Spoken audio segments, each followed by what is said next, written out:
आज हम लोग न्यू चैप्टर स्टार्ट करेंगे जिसका नाम है वास्तविक संख्याएं, रियल नंबर्स। फर्स्ट है परिमेय संख्या। सबसे पहले समझो परिमेय संख्या किसको कहते हैं। जिस संख्या को हम लोग p बाई क्यू के रूप में लिख सकते हैं वो क्या कहलाता है, परिमेय संख्या कहलाता है। जहां पे p और q पूर्णांक होना चाहिए, q 0 के बराबर नहीं होना चाहिए। छोटा सा परिभाषा लिख लो, किसी संख्या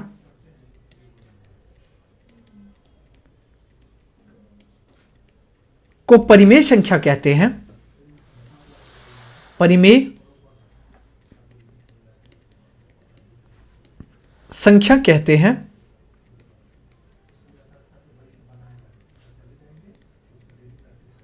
यदि इसे p बट्टा क्यू के रूप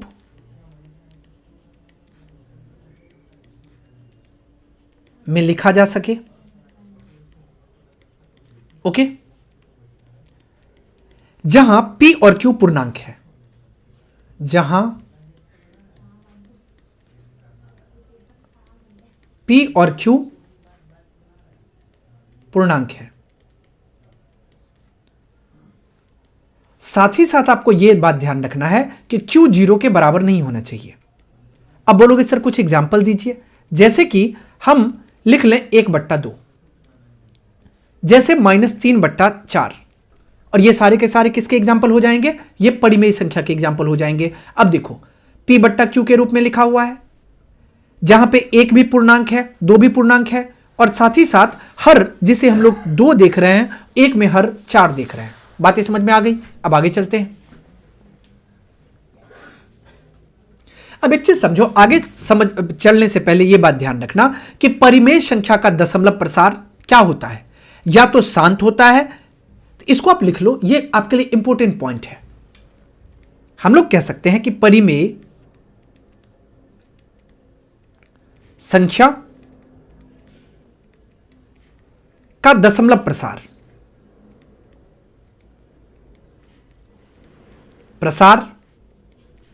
या तो शांत होता है, शांत को हम लोग क्या कहते हैं, शांत को हम लोग टर्मिनेटिंग कहते हैं,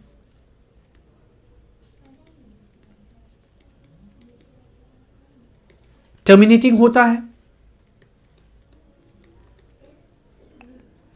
या अशांत आवर्ती होता है, या अशांत आवर्ती, जिसको हम लोग कहते हैं नॉन टर्मिनेटिंग, रिकरिंग और रिपीटिंग। नॉन टर्मिनेटिंग,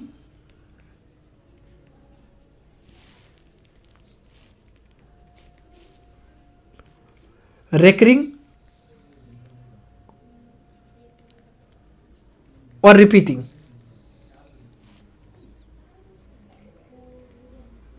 होता है। ओके, वह संख्या जिसका दशमलव प्रसार शांत या अशांत आवर्ती होता है उसे परिमेय संख्या कहते हैं। यह भी एक परिभाषा बन सकता है। जैसे आप यह समझ सकते हो, 123/125 लिए, यह कितना आ जाएगा, 0.984 आ जाएगा। यह क्या है, यह आ गया आपको अशांत आवर्ती। जैसे आप 11/3 ले लो, तो यह कितना आ जाएगा, 3.666, या आप इसको ऐसे 666, या इसको लिख सकते हो 3.6 के ऊपर रेकरिंग, या इसी को लिख सकते हो 3.6 के ऊपर बिंदु। अब इसको 1/7 है, इसको कितना लिखा जाएगा, 0.142857, फिर 142857, इसी तरीके से रिपीट करेगा। या इसको लिख सकते हो 0.142857। यहां से यहां तक या तो रेकरिंग लगा लो, या इसको आप ऐसे भी लिख सकते हो 0.142857, यहां से यहां तक रिपीट कर रहा है। बातें समझ में आ गई, परिमेय संख्या समझ में आ गया। अब अगले टॉपिक पे चलते हैं। अगला टॉपिक है अपरिमेय संख्या, इट मींस इरेशनल नंबर। वैसे संख्या जिसे p बाई क्यू के रूप में नहीं लिखा जा सकता है वह अपरिमेय संख्या कहलाता है। जैसे √2, √3, √7/2, -√5/3।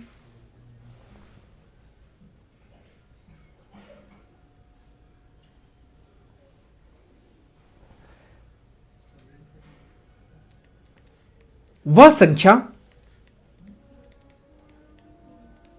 जिसे P बट्टा Q के रूप में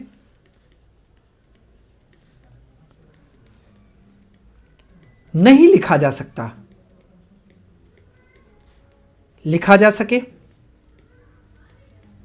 अपरिमेय संख्या कहलाती है।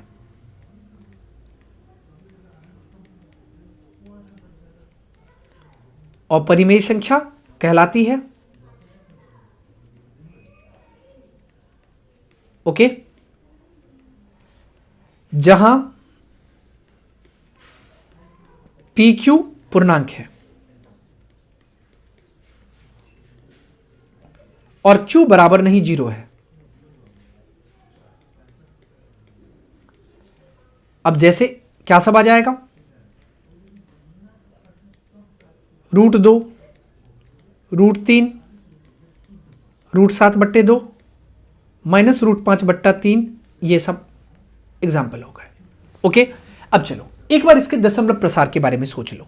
अगर अपरिमेय संख्या का दशमलव प्रसार लिखेंगे तो वो कैसा होगा, अशांत होगा या अनवसानी अनावर्ती होगा, जिसे नन टर्मिनेटिंग, नन रिकरिंग और नन रिपीटिंग होता है।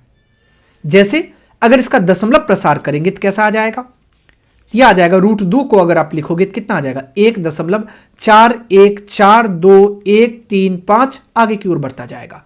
ऐसे ही √3 को लिखो, क्या आ जाएगा, 1.73205008 ऐसे आगे की ओर बढ़ता चला जाएगा। ऐसे अब पाई का वैल्यू देख लो, पाई किसके बराबर होता है, 3.14159265, ये पाई का वैल्यू हो जाता है, लेकिन इंड नहीं होता, आगे की ओर बढ़ता रहता है। पाई का वैल्यू कितना आ जाएगा, 3.14159265, ये आदि बातें समझ में आ गई। अब आपको परिमेय संख्या और अपरिमेय संख्या अगर समझ में आ गया होगा तो अब आपको टॉपिक पे चलना है। अब बनता है वास्तविक संख्या। वास्तविक संख्या किसको कहते हैं, तो वास्तविक संख्या का परिभाषा होता है कि सभी परिमेय और अपरिमेय संख्याओं को साथ लेने पर वास्तविक संख्याओं का संग प्राप्त होता है। इसका मतलब वास्तविक संख्याओं के परिवार में क्या होगा, परिमेय संख्या भी होगा और अपरिमेय संख्या भी होगा। ओके, अब आगे चलते हैं। अब इसका आप खुद ही परिभाषा लिख सकते हो। अब आगे बढ़ते हैं। अगला है एल्गोरिथम। एल्गोरिथम क्या होता है, एल्गोरिथम एक विशेष प्रकार की समस्या का हल प्राप्त करने का एक चरणबद्ध प्रक्रिया होता है, उसे हम लोग क्या कहते हैं, एल्गोरिथम कहते हैं। अर्थात अगर स्टेप बाय स्टेप प्रोसीजर अगर किसी का किया जाए तो वही एल्गोरिथम कहलाता है। अब अगले टॉपिक पे चलते हैं। अगला टॉपिक है आपका प्रमेय का या लेमा। लेमा किसको कहते हैं, लेमा एक सिद्ध कथन होता है जिसकी सहायता से दूसरे कथन सिद्ध किए जाते हैं। कॉन्सेप्ट क्लियर है। अब अगला है आपका भाजत्व। भाजत्व को हम लोग कहते हैं डिविजिबिलिटी। क्या होता है ये, यदि पूर्णांक a और b के लिए एक पूर्णांक q ऐसा मिले जो b बराबर aq हो तो हम कह सकते हैं कि a b को विभाजित करता है। यह लिखना महत्वपूर्ण है, इसको आप लिख लो। यदि पूर्णांक a और b जहां पे a बराबर नहीं है 0 के लिए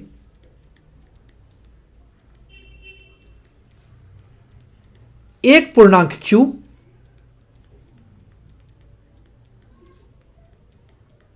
मिले कि b बराबर aq हो तो हम कह सकते हैं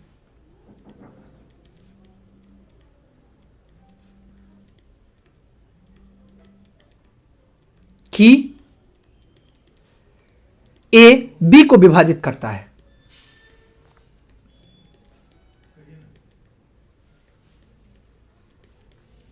विभाजित करता है। अब जैसे ए बी के स्थान पे मान लो एक में 5 ले लेते हैं, एक में 10 ले लेते हैं। 5 और 10 ए बी मान लिए। अब बताओ 5 से भाग करेंगे अगर 10 को, क्या होगा, 2 आएगा। 2 1 आ गया, इसका मतलब हमें यह पता चल गया कि 2 जो है वो 10 को विभाजित कर, मतलब 5 जो है वो 10 को विभाजित कर रहा है। ओके, बातें समझ में आ गई। अब आगे चलते हैं। अब यहां पे हमने क्या बताया, ए और बी जो है वो पूर्णांक है, और उसको अगर यहां पे ए बी के लिए एक पूर्णांक क्यू मिल गया तो बी बराबर क्या आ जाएगा, ए क्यू आ जाएगा। हम क्या कह सकते हैं, ए बी को विभाजित करता है, साथ ही साथ ये भी कह सकते हैं बी को ए का गुणज या अपवर्त कहा जाएगा, जिसे इंग्लिश में मल्टीपल कहा जाता है। ओके, और ए को बी का भाजक या अपवर्तनांक, जिसको हम लोग डिवीजर कहते हैं। ओके, यहां से आप लिख लो बी को ए का गुणज, गुणज शब्द यूज कर सकते हो या अपवर्ज यूज कर सकते हो, अपवर्थ, और इंग्लिश में से मल्टीपल कहा जाता है, मल्टीपल। और ए को बी का भाजक या अपवर्तक, और अपवर्तक को इंग्लिश में क्या कहा जाता है, इसे डिवीजर कहा जाता है, डिवीजर कहते हैं। ओके, ये बातें समझ में आ गई।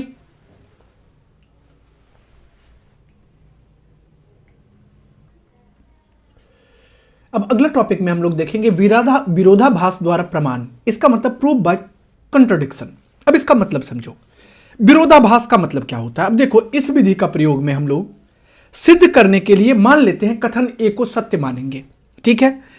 यह कथन ए को सत्य मान करके आगे बढ़ेंगे, लेकिन जब आगे जाएंगे तो यह पता चलेगा कि कथन ए असत्य है। इसका मतलब अगर सही तर्कों का यूज करते हुए हम लोग यहां तक पहुंच जाएंगे तो हमारी मान्यताएं गलत हो रही है। ओके, इसका मतलब इसे ही हम लोग कहते हैं विरोधाभास द्वारा प्रमाण। ओके, अब आगे बढ़ते हैं। पहला है आपका टॉपिक यूक्लिड का भाग लेमा, मतलब विभाजन प्रमेयिकता या भाग एल्गोरिथम, यूक्लिड्स डिवीजन लेमा और डिवीजन एल्गोरिथम। क्या होता है, याद रखना है आपको, किन्हीं दो धनात्मक पूर्णांक ए और बी के लिए ऐसे अद्वितीय पूर्णांक क्यू और आर प्राप्त होते हुए, तो इसका मतलब यहां से ए बराबर कितना आ जाएगा, तो बी क्यू और जोड़ आर, जहां आर जो है बराबर हो जाएगा 0 से और छोटा हो जाएगा बी से, संतुष्ट हो। क्यू भागफल हो जाएगा, आर शेषफल हो जाएगा। क्यू किसके बराबर आ जाएगा, क्यू भागफल होगा, क्यू भागफल होगा और आर शेषफल होगा, शेषफल होगा। और यहां से ए और बी क्या हो जाएगा, तो ए और बी दो धनात्मक पूर्णांक हो जाएगा। ओके, अब आगे बढ़ते हैं। तो यहां से आपको एक बात पता रखना है, भाज्य बराबर क्या होता है, तो भाजक गुने भागफल जोड़ शेषफल होता है, यह भी कह सकते हो।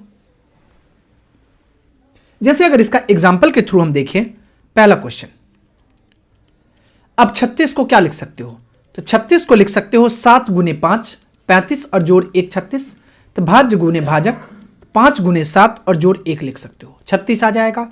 जैसे अगर हम आपसे ये पूछें 4 को क्या लिख सकते हो, इसको आप लिख सकते हो 19 गुने 0 भाज्य गुने भागफल और जोड़ शेषफल, ये 4 आ जाएगा। जैसे तीसरा आपसे पूछ लिया जाए कि 81 को कैसे लिखोगे, 81 को लिख सकते हो भाज्य गुने भाजक 3 गुने 27 और जोड़ 0, 81 आ जाएगा। बातें समझ में आ रही है। अब आगे बढ़ते हैं। अब अगला है महत्तम समापवर्तक और यूक्लिड का एल्गोरिथम। अब सबसे पहले इसको समझो, आपको यह पता है कि दो धनात्मक पूर्णांक ए और बी का अगर मौसौ होगा तो मौसौ क्या होगा, तो बड़ा से बड़ा धनात्मक पूर्णांक है। मौसौ वह बड़ा से बड़ा धनात्मक पूर्णांक है जो ए और बी दोनों को विभाजित करता है, उसे ही ना हम लोग महत्तम समापवर्तक या एचसीएफ कहते हैं। ए और बी मौसौ को मौसौ या एचसीएफ या जीसीडी भी कहा जाता है, ग्रेटेस्ट कॉमन डिवीजर। बातें समझ में आ रही है। तो मान लो मौसौ अगर ए और 1 का निकालते हैं, कितना आएगा मौसौ, 1 आएगा। अगर ए और ए का मौसौ निकालेंगे, ए आएगा। ए और 0 का मौसौ निकालेंगे, ए आएगा। ए और बी का मौसौ निकालेंगे तो बी ए आएगा मौसौ। अब आगे बढ़ते हैं। तो यहां से आपको समझना है कि दो धन पूर्णांकों के महत्तम समापवर्तक के वास्तविक परिकलन के लिए एक प्रभावी तरीका है जिसे हम लोग यूक्लिड एल्गोरिथम के नाम से जानते हैं। बातें समझ में आ गई? तो यूक्लिड एल्गोरिथम को आज के बाद क्या समझोगे? तो दो धनात्मक पूर्णांकों के महत्तम समापवर्तक के वास्तविक परिकलन का एक तरीका मानेंगे। बातें समझ में आ गई? मोटे मोटे शब्दों में क्या है, तो दो धनात्मक पूर्णांकों का मौसौ निकालने के लिए इसका यूज करेंगे। अब आगे चलते हैं। अब देखो एक बार कि आपको क्वेश्चन में कहा जाएगा कि यहां पे महत्तम समापवर्तक को निकालना है यूक्लिड का एल्गोरिथम यूज करके, या इस एल्गोरिथम में हम यूक्लिड के भाग लेमा का बार बार प्रयोग करते हैं। जैसे एक उदाहरण के थ्रू हम आपसे पूछते हैं, एक क्वेश्चन आपके लिए रहा, हम आपसे पूछते हैं कि हमें यहां से 15,365 और 3,045 का महत्तम समापवर्तक निकालिए। महत्तम समापवर्तक ज्ञात करें। अब एक बात बताओ कि छोटे क्लास में अगर यह क्वेश्चन आपसे पूछा जाता तो आप भाग विधि से तुरंत निकाल के दिखा देते, दोनों का महत्तम आसानी से निकल जाता। लेकिन यहां पे एक दूसरा मेथड यूज करने वाले हैं जिसको यहां पे सीखो आप। सबसे पहले देखो कि बड़े पूर्णांक 15,365 है और छोटे पूर्णांक 3,045 है। तब इसको भाग की प्रक्रिया तब तक करते रहेंगे जब तक कि इसका रिमाइंडर अर्थात शेषफल शून्य के बराबर ना आ जाए। यहां पे लिख लो बड़े पूर्णांक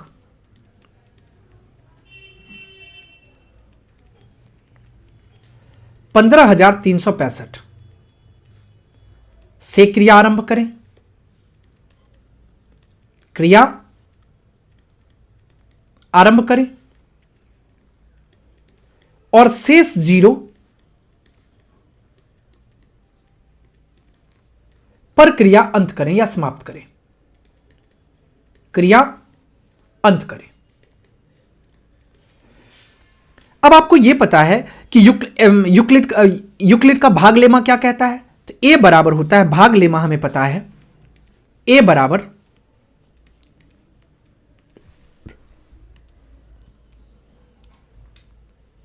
बी क्यू अजोर आर, जहां पे आर छोटा होगा बी से और बड़ा बराबर हो जाएगा 0 के बार बार प्रयोग से, बार बार प्रयोग से। चलो यहां से समझते हैं। पहला नंबर कितना है 15,365। अब इसको क्या लिख सकते हैं, इसको हम लोग लिख सकते हैं 3,045 को 5 से गुना करेंगे। यहां से 5 गुने या 3,045 गुने 5 जोड़ कितना आ जाएगा 140 आ जाएगा। इसके बाद आप यहां से इसको लेके आ जाओ 3,045 को, इसको लिख सकते हैं 140 गुने 21 अजोड़ 105। यहां पे आप लिख लो भाजक 3,045 और शेष 140 लेते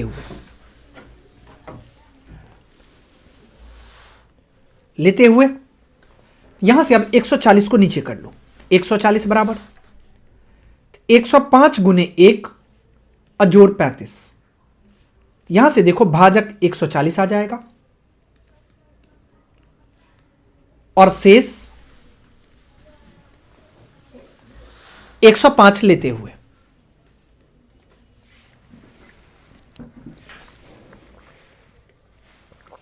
ओके।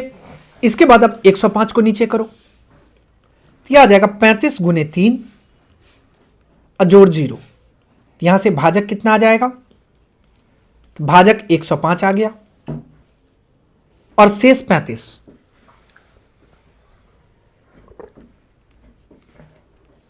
और शेष 35 लेते हुए अब देखो शेष यहां पे कितना। अब इस प्रोसेस में आप देखो कि कितना मिल गया आपको 0 मिल गया। अब आप शून्य मिल गया, इसका मतलब अब इस क्रिया को रोक दो आप। शेष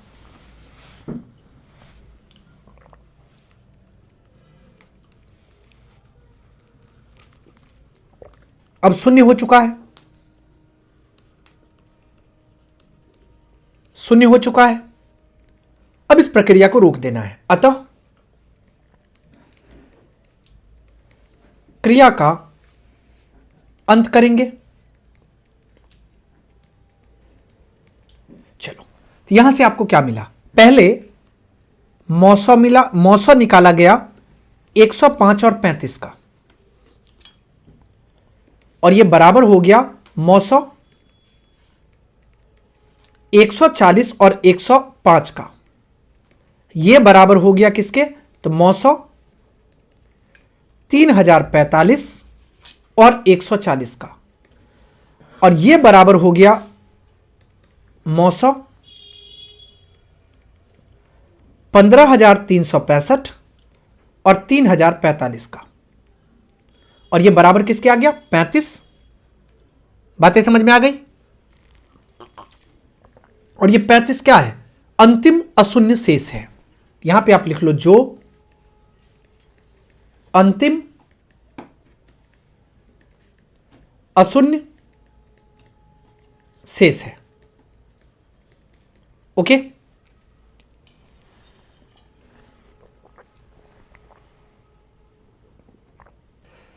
अब ये बातें आप लोगों को समझ में आ गई। अब एक बार इसको रिपीट करते हैं, समझने की कोशिश करो। सबसे पहले हमें नंबर कितना दिया था? 15,365 और 3,045, और पूछा गया मौसौ निकाल ले। अगर बच्चे क्लास में हम लोग होते तो डायरेक्ट भाग विधि से मौसौ निकाल लेते, लेकिन हम लोग स्टडी कर रहे हैं 10th में। यहां पे आप एक चीज बताओ कि क्या करना पड़ेगा? हमें यूक्लिड का भाग लेमा यूज करना पड़ेगा, और यूक्लिड का भाग लेमा क्या कहता है? ए बराबर बी क्यू जोड़ आर, जहां पे आर जो है वो बराबर होता है 0 से और छोटा होता है बी के। अब आपको क्या करना है कि इसका बार बार प्रयोग करना है। अब बताओ कि 15,365 को अगर आप भाग करोगे 345 से, तो भागफल कितना आएगा? 5 आएगा। शेषफल कितना आएगा? 140 आएगा। तो इसको आप ऐसे लिख सकते हो, भाज्य बराबर भाजक गुने भागफल जोड़ शेषफल। लिख लिए। अब यहां से इस नंबर को नीचे करो, 3045 नीचे आ जाएगा। अब 3045 को अब 140 से भाग देना है। 140 से भाग दिए तो भागफल आ गया 21 और शेषफल आ गया 105। तो यहां से कितना आ गया? तो 140 गुने 21 जोड़ 105। अब क्या हुआ? अब नंबर निकालोगे 140 को नीचे। अब 140 को 105 से भाग दोगे, 105 से भाग दोगे तो भागफल आएगा 1 और शेषफल आएगा 35। अब नीचे आएगा 105, 105 को 35 से भाग देंगे, भागफल आएगा 3, शेषफल आएगा 0। जैसे ही शेषफल 0 आ गया, इस प्रक्रिया को रोक देंगे, वही आखिरी चरण होगा या आखिरी स्टेप होगा। यहां तक बातें समझ में आ गई?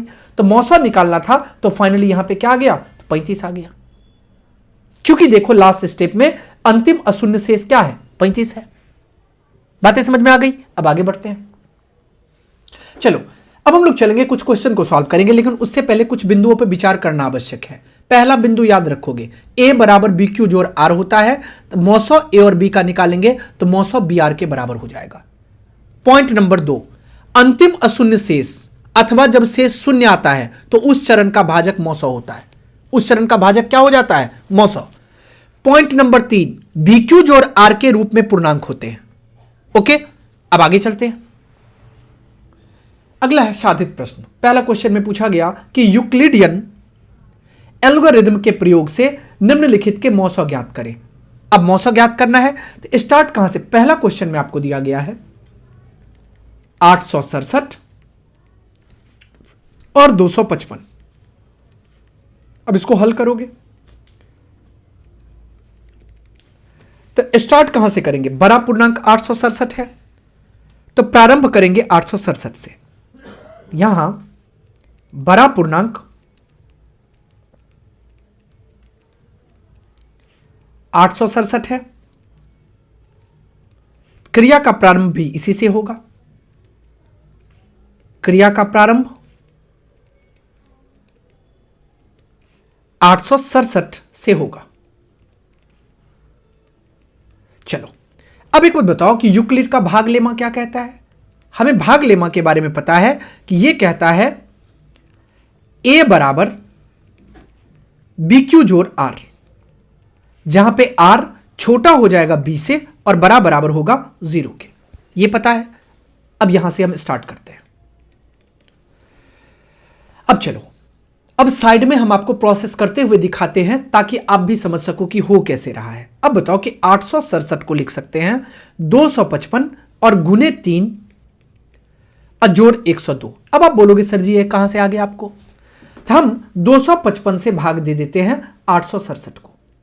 भाग देंगे तो कितना आ जाएगा, तिया 5 तिया 15 का 5 कैरी 1, 25 तिया 75 1 76। 7 में से 5 को घटाएंगे 2, 6 में से 6 गया 0, 7 में से 5 गया 1। तो इसको क्या लिख सकते हैं, हमें पता है भाज्य बराबर भाजक गुने भागफल जोड़ शेषफल। इसका मतलब 867 बराबर 255 गुने 3 और जोड़ 102। अब यहां से 255 को नीचे कर लो, तो भाजक कितना आ जाएगा 255 और शेष कितना 102 आ रहा है। तो 102 को लेते हुए भाजक 255 और शेष 102 को लेते हुए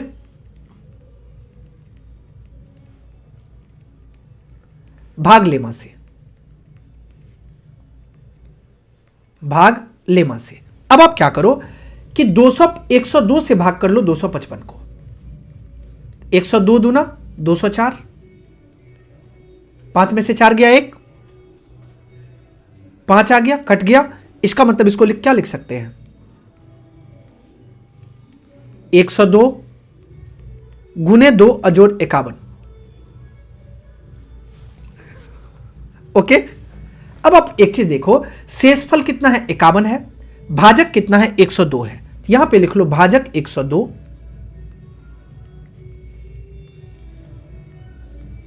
और शेष 51 को लेते हुए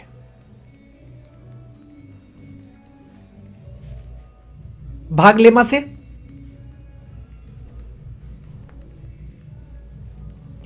अब एक बात बताओ कि 51 से भाग करो 102 को, 51 दूना 102 कट गया। अब देखो यहां पे 0 आ गया शेषफल, अब 0 आ गया शेषफल, अब इस प्रक्रिया को रोक देना है। इसको आप लिख सकते हो 102 बराबर 51 गुने 2 और जोड़ 0, शेष 0 आ गया, शेष 0 आ गया। अब यह प्रक्रिया रोक देना है, अतः क्रिया का अंत करते हैं, क्रिया का अंत करते हैं। और हमने आपको क्या बताया था, याद है आपको, अंतिम अशून्य शेष अथवा जब शेष शून्य आता है तो उस चरण का भाजक 900 होता है। तो उस चरण का भाजक क्या है 51 है, इसका मतलब यहां पे 51 क्या हो जाएगा 900 हो जाएगा। अंतिम अशून्य शेष इक्यावन है, तो इसका मतलब अभिष्ट मौसा कितना आ जाएगा, ये बराबर आ गया 51 के। अब इसको समझो, पहले क्या किया गया, तो मौसा निकाला गया, मौसा 102 और 151 ये बराबर आ जाएगा मौसा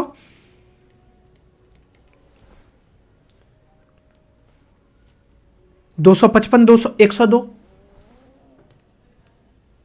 255 102 और ये बराबर हो जाएगा किसके, मौसा 867 255 867 255 और ये बराबर किसके आ गया 51 के। यही आपका आंसर होगा।